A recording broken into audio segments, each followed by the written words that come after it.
bacana.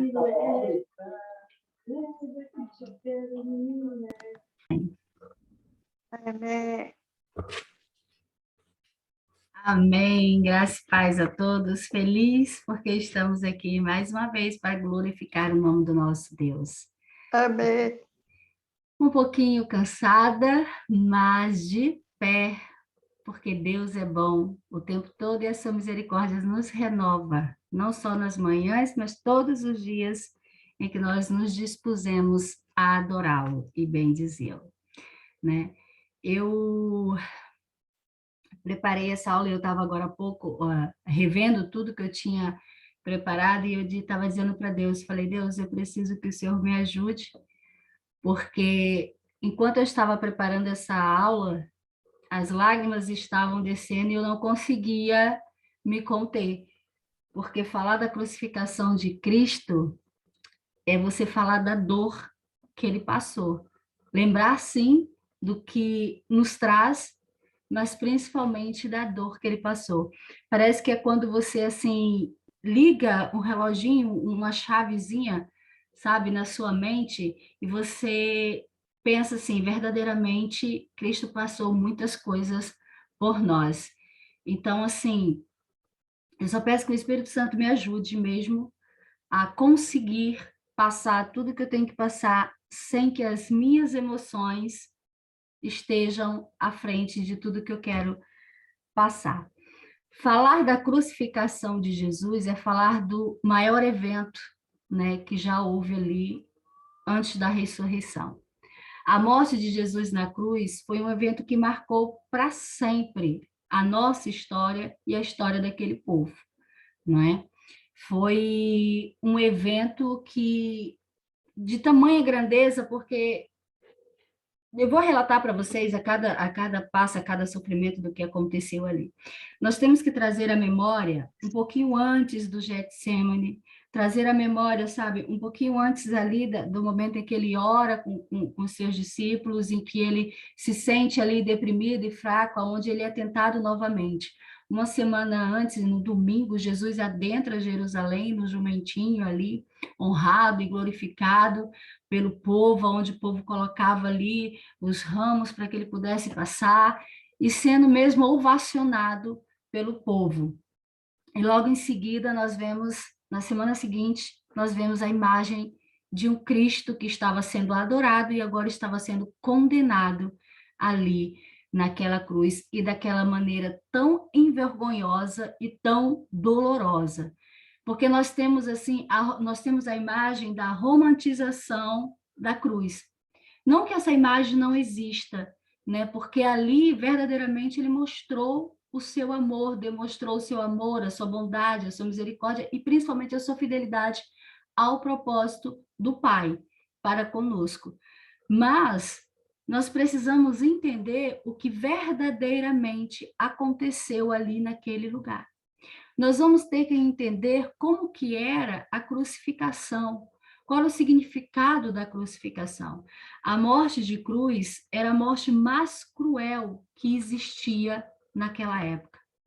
A morte de cruz, quando nós colocamos assim, digamos, um pódio de qual seria a pior ou a menos dolorosa morte, nós temos um ranking, ali na época dos romanos, nós temos um ranking que a menos, assim, a mais dolorosa é a crucificação. Em quarto lugar fica a decapitação, que foi a que Paulo sofreu. Em terceiro lugar fica a que eles eram lançados para os animais, para serem comidos pelos leões, como tentaram matar Daniel. E depois nós temos a morte que seria queimados vivos, né? E diz que isso é a maior das mortes que um ser humano pode passar. Mas a maior mesmo seria a crucifixão, que é usado ali a palavra com o X por causa a morte de crucificação, ela não seria simplesmente a morte por ser pregado na cruz, mas ela provocava uma asfixiação, a pessoa morria asfixiado, não conseguia respirar. Essa era a verdadeira causa ali de morte na cruz do Calvário. Quando nós vemos Jesus sendo crucificado, Primeiro nós vamos entender os passos de Jesus até chegar àquilo ali, que você vai entender por que que Jesus suportou tanto. Naquela época, existiam vários tipos de morte e vários tipos de cruz usados. Pelos romanos, eram normais eles usarem 4 tipos de cruz, que era a cruz em formato de um X, parece um X, só que essa cruz, ela era... Eu até separei uma imagem, mas eu não sei se vocês vão conseguir ver, porque ela era baixa, e nessa, não sei se vocês conseguem ver. Depois eu quero... Estão conseguindo ver a imagem? Ok, Então, perfeito. essa era a imagem de uma das cruzes que eles usavam, a cruz em formato de X, né? E essa cruz, ela era baixa. Quem era pregado nela ficava com seus pés, né, na terra, e nessa crucificação a morte se dava porque os animais eram soltos, os animais selvagens eram soltos e devoravam quem estava ali. A outra era essa daqui, que era em formato de um sinal de mais, da adição, da nossa adição, né, que é a cruz grega. Nessa cruz também ficava os pés ali, e eles eram ou queimados ou mortos também pelos animais. A outra seria essa daqui, que alguns estudiosos dizem que seria a cruz de Cristo, que é a cruz comissa, né? Só que depois eu vou mostrar a vocês que essa não poderia ser a cruz onde Cristo foi crucificado. Ela tem um formato da letra T, né? E ela tinha 2 metros de altura, e isso é uma das coisas que provam que ela não seria a cruz de Cristo. E, por fim, essa era uma da cruz usada também pelos romanos, que é a cruz latina, né, que ela foi usada, ou cópita, que ela também foi usada por Jesus. E essa cruz, nós vamos ver que ela tem um formato um pouco parecido com o T, mas ela tem uma coisa, ela é formada por esta parte e esta parte. E provavelmente Jesus carregou apenas essa parte, ele não carregava a cruz inteira. Alguns estudiosos, assim, quando nós vamos pesquisar a história grega, a história romana, quando nós vamos buscar lá atrás, a história da crucificação, como era feita a crucificação, é que nós entendemos por que que Jesus só carregava a parte de cima da cruz, só não carregava a estípice, que era chamado o que ficava em pé, a estípice, e o que ficava assim era o patísbulo, se eu não me engano, que ficava assim. Ele não carrega, ele só carregava essa parte, esse travessão, e ele era colocado aqui, e a pessoa era amarrada e ali levada. E enquanto ela caminhava, era de costume também eles colocarem uma placa pendurada no pescoço da pessoa, que era crucificada. Nessa placa, que era o títulos, era escrito ali a condenação da pessoa. Então, ele carregava o travessão e carregava essa placa, quem era crucificado. E alguns estudiosos acreditam também que isso aconteceu com Jesus. Daí nós temos aquela placa escrita Jesus de Nazaré, Rei dos Judeus. E também daí é se tirada aquela parte onde os sacerdotes não queriam que Pilatos colocasse essa descrição, mas sim que ele se titulou Rei dos Judeus, porque essa seria a condenação pelo qual ele estava sofrendo a crucificação, porque ele se intitulou o próprio Deus, né? Ele foi acusado disso, então era para ter escrito aquilo, mas Pilatos não, escreveu o Rei dos Judeus. E essa placa foi usada para pregar em cima. Por isso, nós acreditamos, nós teólogos e estudiosos acreditamos que esta cruz é a que foi usada para a crucificação de Jesus. Porque só essa cruz é que teria o lugar aqui de colocar essa placa. E assim como em Mateus capítulo 27, versículo 37, fala que a placa foi colocada acima da cabeça de Jesus. Por isso é que essa cruz é a cruz intitulada como a cruz da crucificação de Jesus. Um outro apontamento sobre isso é que essa cruz media 3 metros de altura. A outra cruz, em forma de T, sem a parte de cima, ela media somente 2 metros de altura. E quando nós vamos ver que eles vão ver que Jesus está morto, testificar que Jesus havia morrido, eles pegam uma lança e, né, vão ali na costela de Jesus. E essa lança, só a parte dela de madeira, ela tinha mais ou menos uns 2 metros de altura. Se fosse uma cruz baixa, não era preciso a lança. Se fosse uma cruz baixa, uma espada era o suficiente para eles saberem tocarem na costela de Jesus. Mas eles usaram essa lança. Então, isso é mais um apontamento que nos mostra que a cruz era essa cruz em forma mesmo normal que nós conhecemos. Então, nós vamos entender o sofrimento de Jesus a partir daí. Jesus, ele vem sofrendo, ele morreu numa sexta-feira, né? Os teólogos estudiosos têm essa data e nós nos baseamos por essa data de que ele morreu, que ele foi crucificado na sexta-feira. Então, ele tem o seu sofrimento ali iniciado. Mas antes, ele tem o Getsemane, que nós estudamos semana passada. Ele tem o Getsemane. Ali no Getsemane, nós vamos ver Jesus, digamos, se nós formos dar um nome para aquele sofrimento de Jesus, nós poderíamos dar um nome de depressão, né? Independente existe vários níveis de depressão.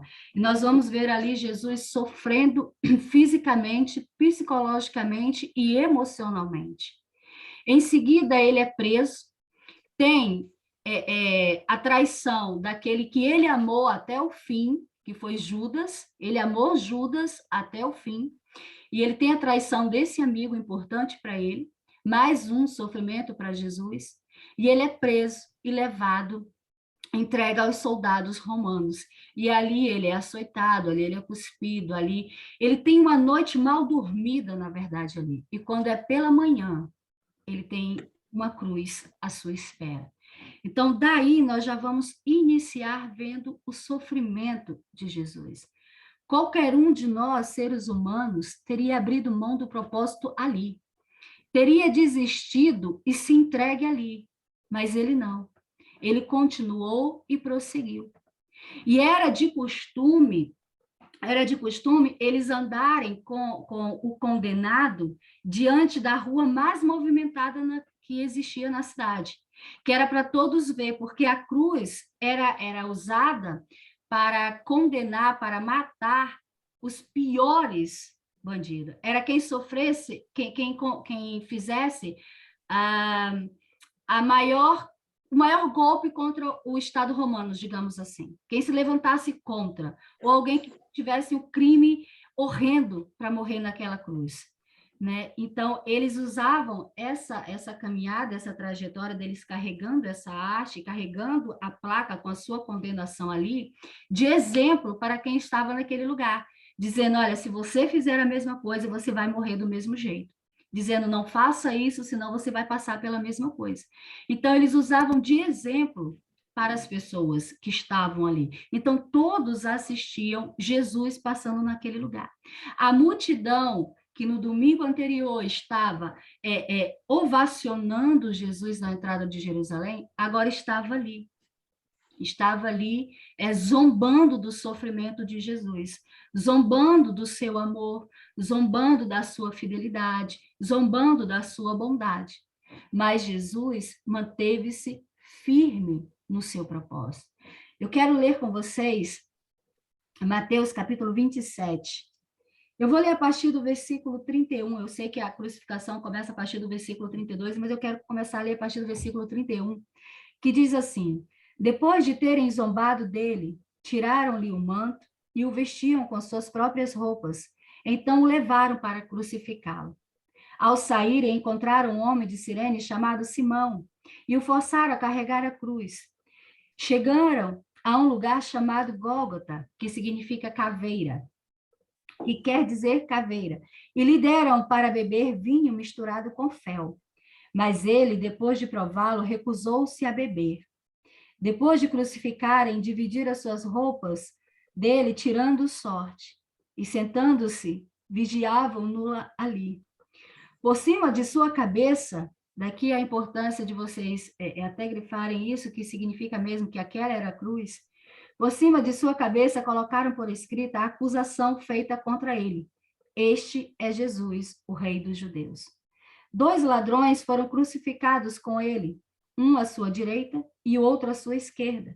Os que passavam lançavam insultos, balançando a cabeça e dizendo: você que destrói o templo e o reedifica em 3 dias, salve-se, desça da cruz, se é filho de Deus. Da mesma forma, os chefes dos sacerdotes, os mestres da lei e os líderes religiosos zombavam dele, dizendo: salvou os outros, mas não é capaz de salvar a si mesmo. E ao rei de Israel, desça agora da cruz e creremos nele. Ele confiou em Deus, que Deus o salve agora. Se dele tem compaixão, pois disse: sou filho de Deus, que igualmente insultavam os ladrões que haviam sido crucificados com ele. Daqui nós vamos ver toda a humilhação que Jesus passou. Se já não bastasse toda a traição e o abandono dos seus amigos ali no Getsemane, ele agora estava sendo envergonhado.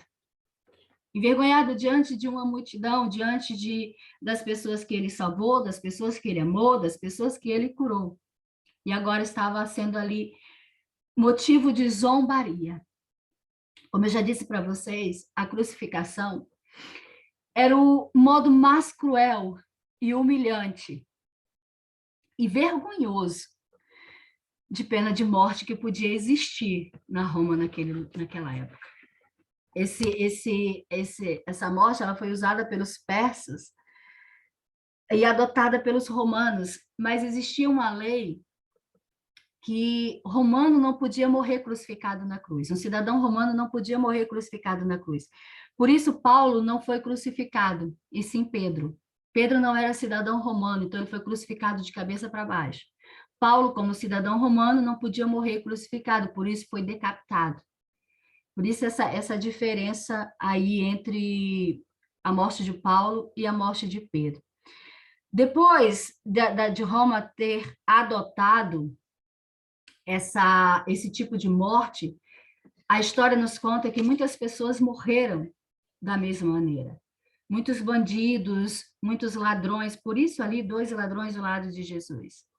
Nós entendemos que ali também as escrituras estavam sendo cumpridas, que em Isaías 53, versículo 12, diz que ele foi contado com os transgressores. Por isso que haviam 2 ladrões ali. Nenhum dos passos, nenhum dos atos, nenhum dos acontecimentos que houve ali entre a prisão, a morte e a ressurreição fugiu das escrituras sagradas. Até porque Jesus ele não veio para anular o que já estava, mas ele veio para cumprir o que já tinha sido dito, o que aconteceria com ele e pelos livros dos profetas. Ele veio tão somente para cumprir o que já havia sido declarado sobre ele. No momento da crucificação de Jesus, nós vamos ver aqui que deram-lhe vinho com fel. É importante destacar que assim, esse tipo de vinho com fel, ele era usado naquela época como um tipo de anestésico, A pessoa, ela bebia para não sentir a dor, e Jesus se recusa a isso. Jesus se recusa a não sentir, porque havia um propósito, até na dor de Jesus havia um propósito. Então, ele se recusa a usar aquele tipo de anestésia. Essa palavra vinho aí, que é usada, que também é depois dita que ele bebeu vinagre, aquele vinagre ali era um vinho, um vinho da pior espécie que podia existir ali naquela época. Um vinho que ninguém gostava de beber, porque ele era tão ruim que ele tinha gosto de vinagre, se tornava vinagre. Não era exatamente o vinagre, era um vinho da pior espécie que tinha gosto de vinagre. Era como se você tivesse bebido vinagre mesmo. Então, ele se recusou a beber aquele anestésico porque havia um propósito ali, até mesmo na dor de Jesus Cristo. Então, ele foi colocado acima da cabeça dele essa placa com essa condenação. Aquela placa, apesar de estar escrito "Este é Jesus, o Rei dos Judeus", ela não foi nada mais e nada menos aos olhares dos sacerdotes, de Pilatos, de todos eles, de uma zombaria em relação à divindade de Deus. Mas para nós significava uma verdade sobre o Filho de Deus, porque verdadeiramente ele era o rei. Daí se pode dizer também que Deus transforma a maldição em bênção, porque eles tentaram zombar, mas na verdade eles estavam afirmando que ele era o nosso rei, que veio para nos salvar, o rei que foi declarado em Êxodo capítulo 3, o nosso Yeshua, o nosso Hamashia, é esse Jesus de Nazaré. Então eles afirmaram isso. Como já disse, a crucificação era uma pior das mortes. Eu quero mostrar para vocês, depois, se vocês quiserem, eu tenho tudo isso escrito no meu notebook, tudo isso salvo aqui nas minhas anotações, e eu posso depois transformar isso num PDF e passar para quem vocês quiserem, todas as anotações, todas as imagens, tudo isso para vocês. Como eu estava mostrando para vocês no início, aqui era como eles carregavam. Eu acho que não vai dar para vocês ver, porque isso é bem claro, só depois. Como eles carregavam a cruz. A cruz tinha essa parte que era carregada pelo preso, que era a trave, que era carregada pelo condenado, e no tronco dela, digamos assim, o tronco dela, havia tipo um banquinho, como se fosse um banquinho. Quando o preso era pregado ali, deixa eu pegar 2 canetas para mostrar para vocês. Essa era a parte que o condenado carregava, e essa era a parte que já estava lá, onde o preso seria crucificado. Ele trazia essa e se encaixava aqui. Então, eles tiravam dos ombros dele e encaixavam. Essa parte estava deitada assim, eles encaixavam. Aqui, a pessoa era crucificada, pregado com os cravos na mão desse lado, nessa, os pés aqui, e com a nádega na altura deste banquinho, que ficava mais ou menos assim na altura do meio. A pessoa ficava como se fosse sentada ali naquele banquinho, um apoio, digamos assim. Então, eles pregavam os cravos, amarravam para dar mais sustentação, e eles usavam de cordas deste lado aqui e deste lado. E eles levantavam essa cruz. Levantavam, e a cruz, quando eles levantavam, a cruz caía dentro de um buraco, que já estava feito para ela ficar ali. Agora, você imagina a dor na hora de fazer isso. Você imagina a dor que Jesus sofreu quando essa cruz estava sendo levantada e o seu peso descendo e suas mãos presas pelos cravos. Aí eles batem assim, fazem um impulso. Você imagina isso? As tuas mãos com um cravo aqui, com pregos, que cada movimento... A gente, quando está com um espinho na mão, qualquer movimento que a gente faz, a gente sente dor. Imagina o cravo, o teu peso sobre aquelas mãos. Então, ele foi colocado daquela maneira. Outra curiosidade que eu quero passar para vocês. Eu sei que a gente tem a imagem de Jesus na cruz, envolto de um pano, não é verdade? É um pano pela cintura dele. Mas não havia. Quem era crucificado totalmente nu, para representar a total vergonha. Ele foi crucificado nu, sem roupa nenhuma. Eu até separei uma imagem para vocês, porque era assim que as pessoas eram crucificadas. Olha, estão vendo?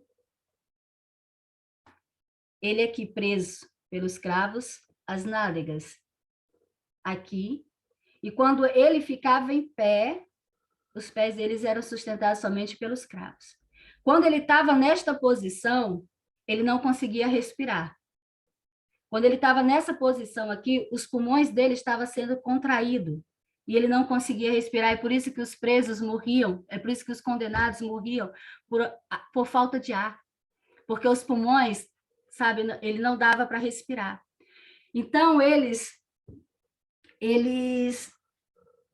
tinham, às vezes, só que quando eles ficavam nessa posição, as mãos estavam numa posição de dor, porque as mãos estavam esticadas. O prego daqui estava abrindo. Vocês estão entendendo o que eu estou tentando explicar para vocês? estavam se abrindo. Então, a pessoa tinha que escolher entre respirar ou doer. Respirar ou sustentar as mãos. Era assim. Porque o peso sobre o corpo também fazia as pernas tremer. As pernas deles tremiam. Então, eles não tinham sustentabilidade para ficar totalmente em pé. Então, automaticamente, eles se apoiavam naquele banquinho. E só quando ele se apoiava, ele não respirava. Aí ele levantava e doía as pernas e os pés, aí ele sentava e ficava sem respirar e doía as mãos. Então, assim, era um martírio ali. Uma dor que ciência nenhuma consegue explicar essa dor. Ciência nenhuma. E eles podiam ficar ali por dias. Eles não morriam na mesma hora, no mesmo dia. Eles ficavam ali por dias e dias para morrer, porque eles morriam por falta de ar. Daí, em Marcos, Pilatos se assusta que Jesus morreu tão rápido. Por isso que Pilatos se assusta. Porque Jesus morreu tão rápido, de uma morte que era considerada uma morte a longo prazo, não de um dia para o outro. Agora, você imagina, durante muito tempo, você passando por essa dor.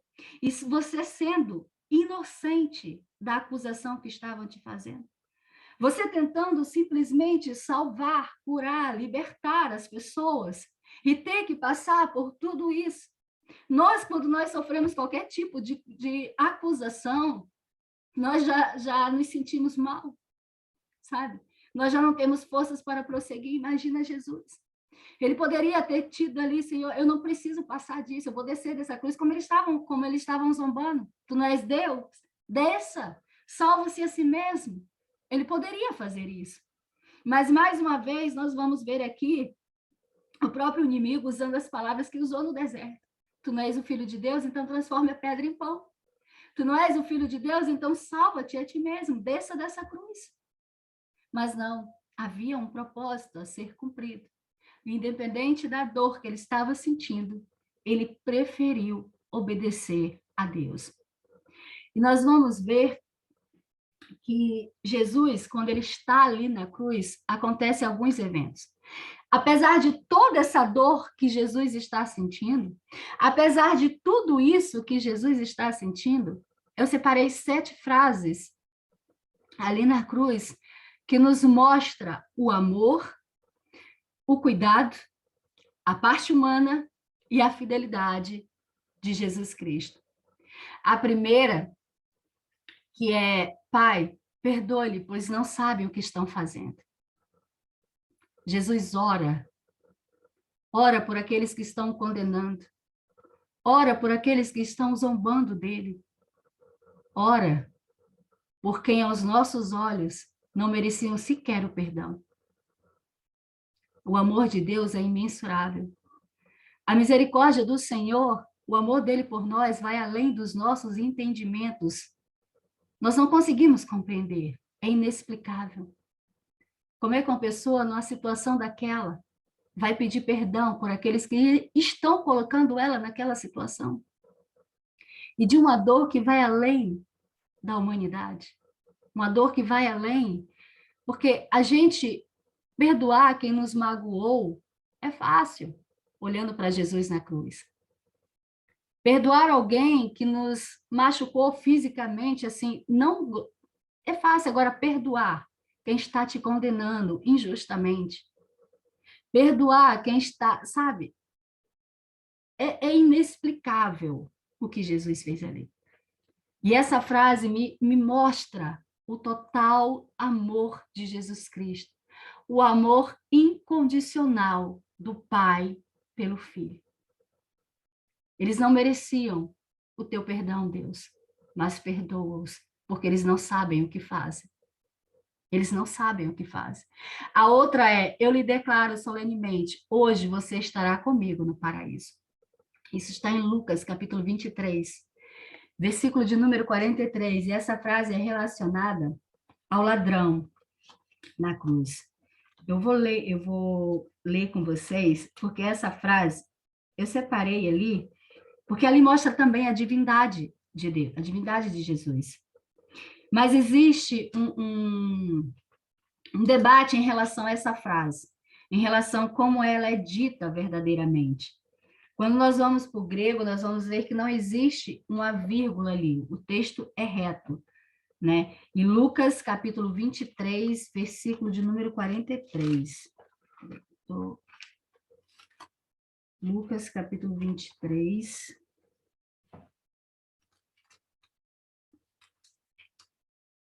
Versículo de número 43. Nós estamos no 22.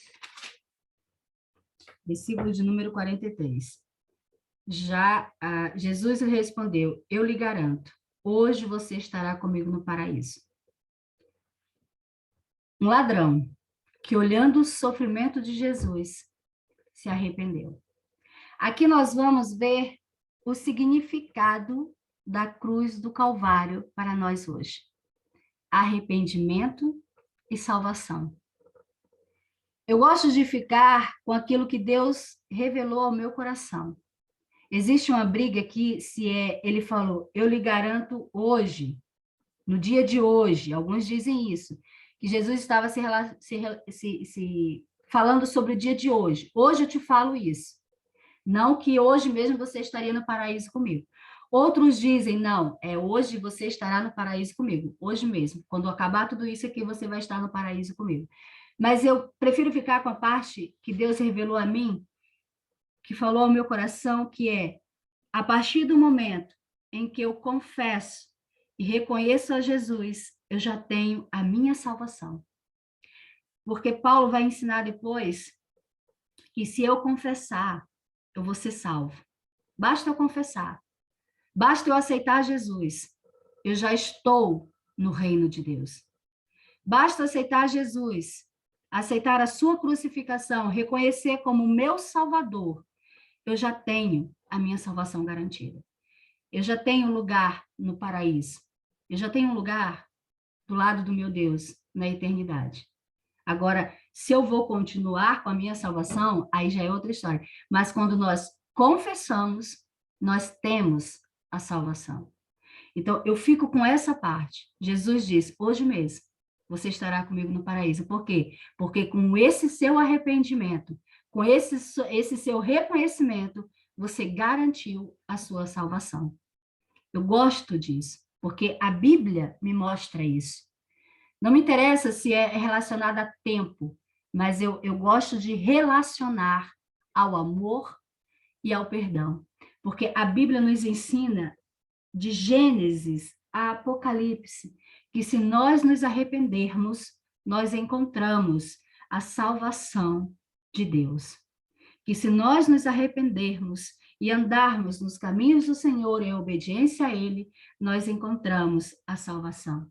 Por isso, Deus usou os profetas para chamar o povo que estava distante para o arrependimento.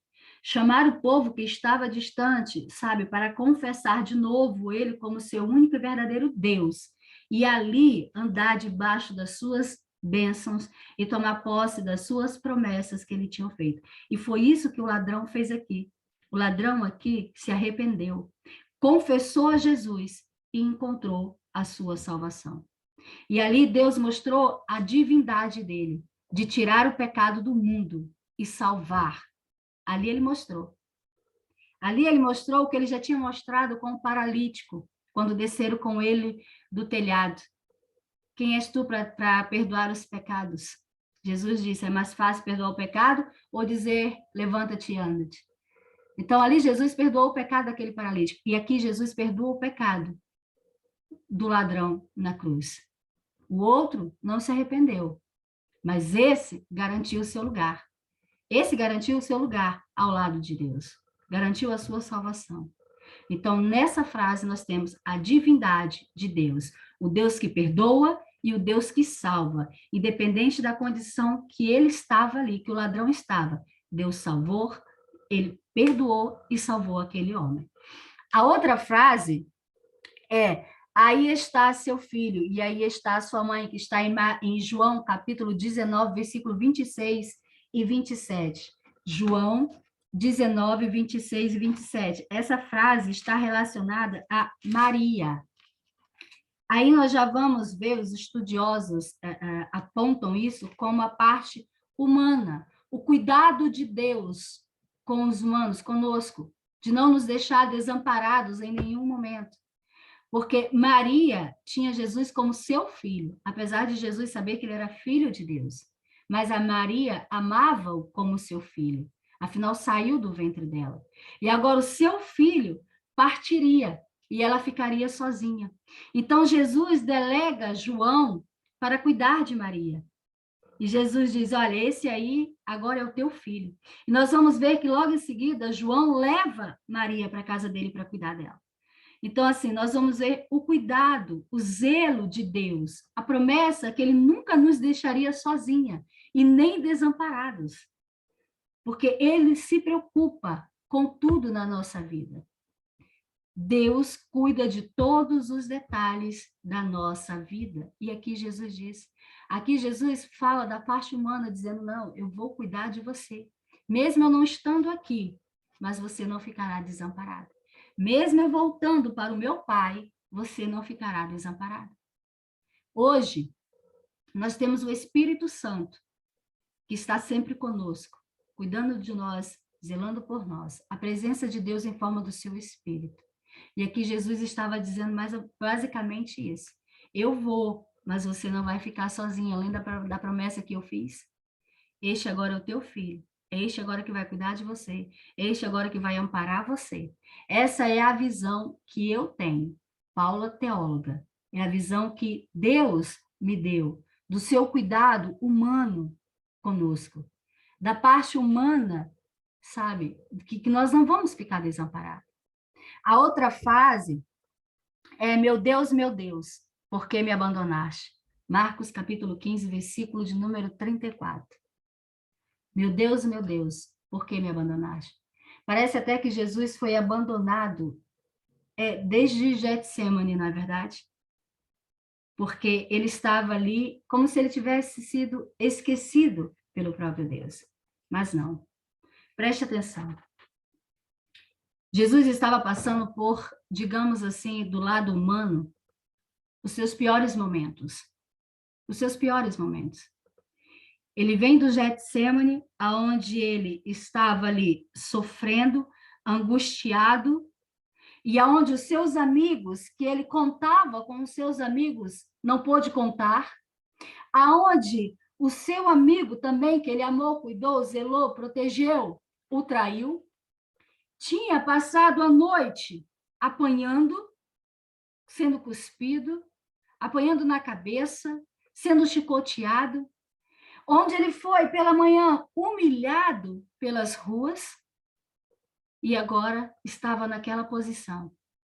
Jesus estava novamente angustiado e ele clama ao Pai, porque ele nos ensina que nos nossos piores momentos nós devemos clamar ao Pai. E ele clama como um filho clama para o Pai. Ali Jesus, filho, chamando por o seu Pai. Às vezes, nós fazemos isso e só ouvimos o silêncio de Deus. Quantas vezes você já não disse para alguém, olha, eu estou orando, eu estou clamando, mas Deus não está me respondendo? Foi exatamente isso que aconteceu ali. Lahi, em aramaico. Meu Deus, por que me abandonaste, Senhor? Por que me abandonaste? Na verdade, o pai não abandonou o filho, mas naquele momento, o pai não podia intervir, porque havia um propósito a se cumprir. Naquele momento, Jesus fala do total silêncio e ausência de Deus, do desespero como ser humano, sofrendo na cruz, do desespero de um ser humano gemendo de dor, o desespero de um ser humano se sentindo abandonado e sozinho, sabendo que tem um Pai todo-poderoso que poderia livrar de todo o sofrimento. Um filho clamando por um pai. Lahi, lamat sabachthani. Por que me abandonaste, meu Deus? Na verdade, Deus não abandonou, mas Deus não interviu. A gente às vezes acha que Deus nos abandonou e nos esqueceu, mas não. Deus só não vai intervir naquilo que vai glorificar o seu nome através das nossas vidas. Em certas ocasiões que você pensa que Deus está em silêncio, Deus está te vendo, mas Deus não vai intervir, porque você precisa passar por aquela situação para que a glória seja maior, para que Deus seja honrado de forma maior. É porque um propósito precisa ser cumprido aí. Aqui nessa mensagem, nessa frase, nós vemos o Filho. Jesus, o Filho. E não Jesus, o Deus, mas Jesus, o Filho. A outra é tenho sede. João 19, 28. A parte humana de Jesus. Como ser humano, Jesus tinha sentimentos, emoções e sensações. Ele teve sede, foi quando ele pediu e deram-lhe vinagre. Deram-lhe a pior bebida. Deram-lhe o que ninguém queria. Deram para ele. Porque aos olhos daquelas pessoas, ele era um condenado. Aos olhos daquelas pessoas, ele era um impostor. Não merecia nenhum tipo de cuidado, nenhum tipo de honra. Não merecia nada que não fosse somente a crucificação e a humilhação. Aí Jesus diz, está consumado. João 19:30. Jesus declara, o propósito eu cumpri. Apesar de doer, apesar de muitas das vezes a gente não querer, o propósito precisa ser cumprido. E Jesus declara isso, a sua fidelidade e obediência a Deus, dizendo, está consumado. Outra frase que eu separei para vocês que é, Pai, em tuas mãos entrego meu espírito. Nós vamos ver o filho clamando, Elahi, Elahi, lama sabachthani. Meu Deus, por que me abandonaste? Jesus não disse isso com uma voz singela, mas ele clamava com a voz do sofrimento. E ele grita pelo pai, o pai não pode intervir na dor do seu filho, porque o propósito precisava ser cumprido. Então Jesus diz, meu Deus, eu confio em ti, escolho obedecer o teu propósito e em tuas mãos eu entrego o meu espírito, para que seja feito a tua vontade e não a minha. Jesus naquela cruz, sem forças, com as pernas tremendo, com as mãos furadas, sem forças para reagir, mas ele diz, Pai, seja feita a tua vontade. Uma dor que a medicina não consegue explicar. Alguns teólogos daquela época diziam que a morte da cruz era a mais severa das mortes naquela época. Agora você imagina o Filho de Deus pregado numa cruz, com as mãos furadas, nu, diante das pessoas, porque Mateus relata que muitos passavam e zombavam de Jesus. As pessoas vendo ali a nudez. Nudez significava vergonha. Jesus estava sendo zombado por mim e por você. Ninguém se prestaria a esse papel. Ninguém. Nem eu, nem você seria capaz de passar por isso. Para você ter noção, a palavra cruz, que naquela época era falada crux, com X, era um insulto. Era como se fosse um palavrão hoje, porque era motivo de vergonha, motivo de dor. E os historiadores vão nos dizer que depois da morte, Jesus continuou sendo zombado. Os romanos diziam que os judeus convertidos adoravam o Deus cavalo, o Deus burro que foi pregado na cruz. Mas nós sabemos, eu e você sabem, que nós não amamos, não adoramos um Deus burro, mas um Deus misericordioso e bondoso, que foi capaz de se crucificar por nós. Não lhe tiraram a vida. Tiraram a vida dos ladrões, mas a vida de Jesus ninguém tirou. Ele deu a sua vida. Ele diz: Pai, em tuas mãos entrego o meu espírito. Está consumado. Ele morreu. Não mataram. A palavra de Deus diz que os soldados quebraram as pernas dos ladrões para que morressem mais rápido, porque eles tinham pressa de tirar os corpos da cruz, porque era festa, era época de festa, a festa da Páscoa. A cidade estava cheia e era vergonhoso, não podia. Então eles tinham pressa em retirar os corpos. Então eles foram e quebravam. Sabe por que eles quebravam as pernas? Isso era chamado de golpe de misericórdia. Já ouviram falar no golpe da misericórdia? Eles quebravam as pernas, que era o sustento para eles ficarem de pé e respiravam. E respirar. E quando eles quebravam a perna, eles ficavam em posição curvada e morriam, porque não conseguiam respirar. E morriam rápido. Só que a palavra de Deus diz que quando foram quebrar as pernas de Jesus, ele já estava morto.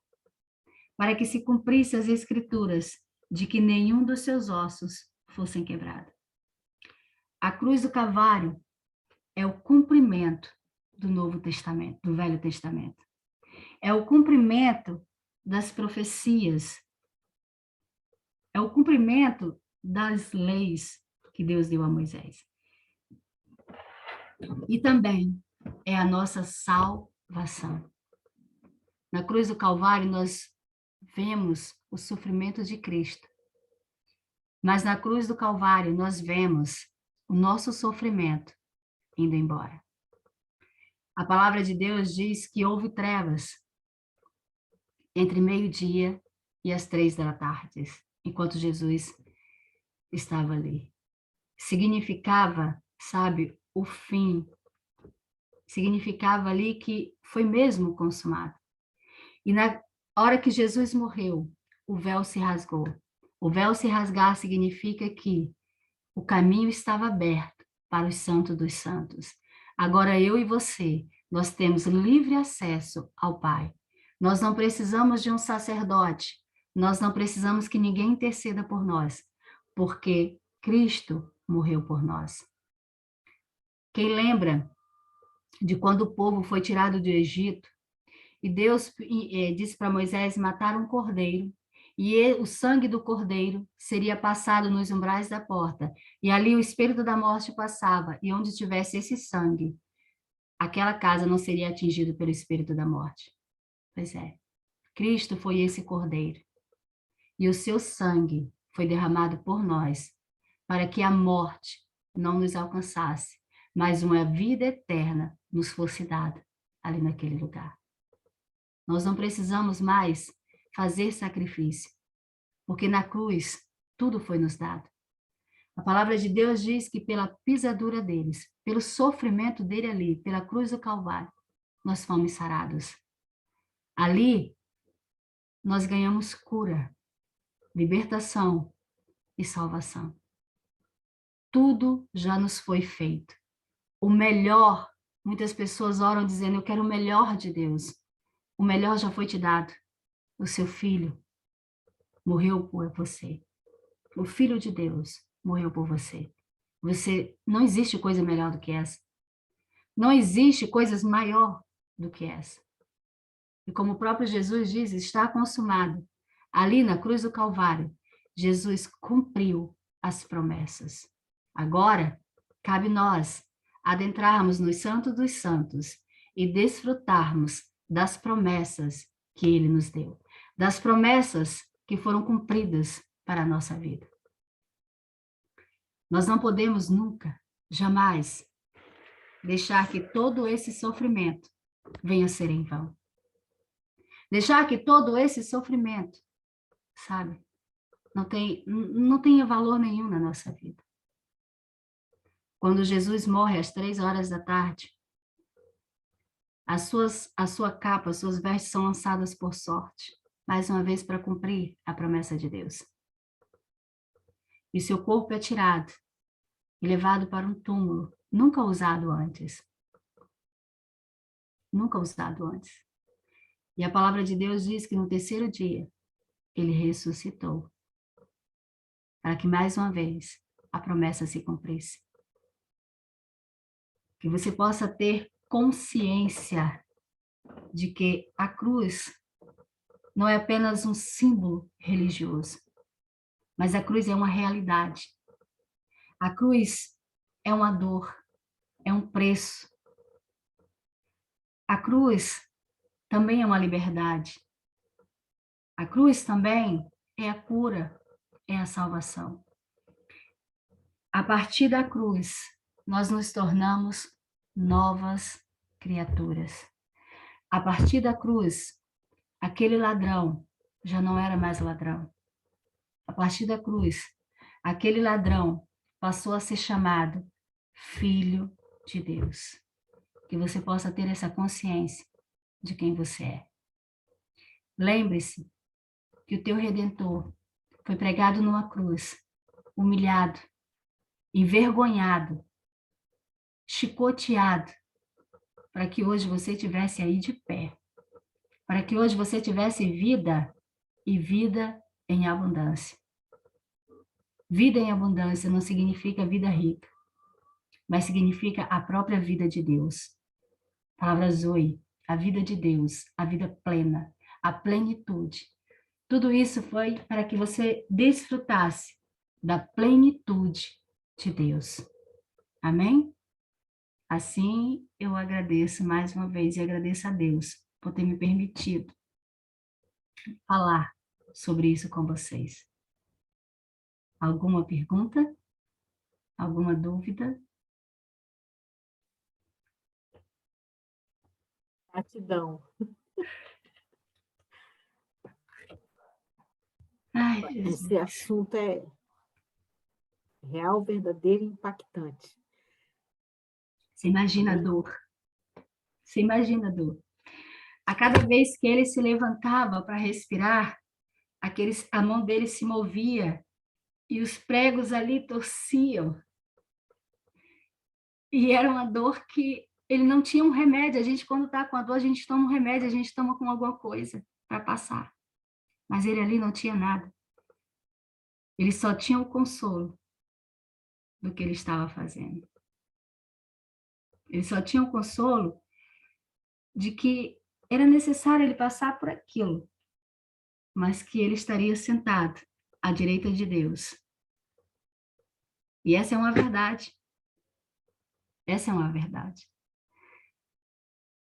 Quando eu estava escrevendo, olha o tanto de coisa, só para vocês terem noção, olha o tanto de coisas que eu escrevi.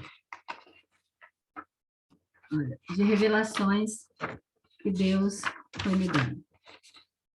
Depois eu passo isso em PDF para vocês. E fora o que está no meu tablet, fora o que está em papéis, que Deus vai me dando assim, e eu vou apontando. Eu quero depois preparar uma espécie de e-book e passar com vocês com todo o conteúdo dessa aula, com as imagens, com tudo, para vocês não se perderem. Maravilha. Amém? Amém. Obrigada.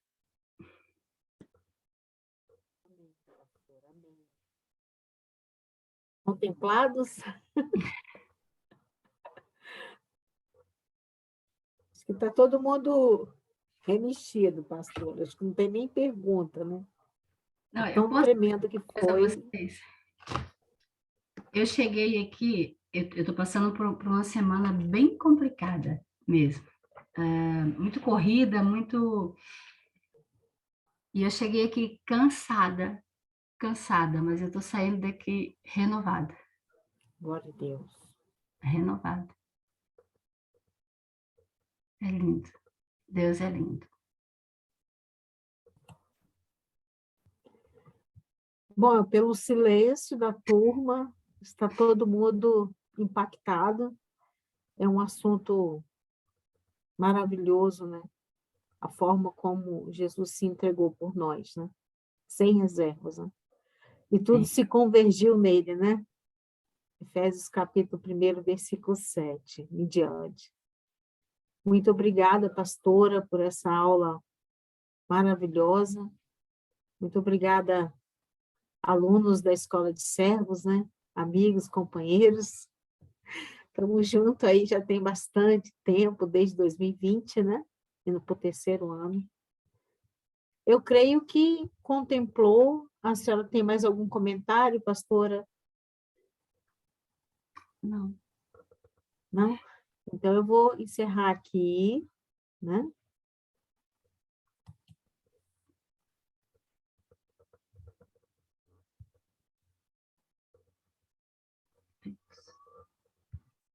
Perfeito.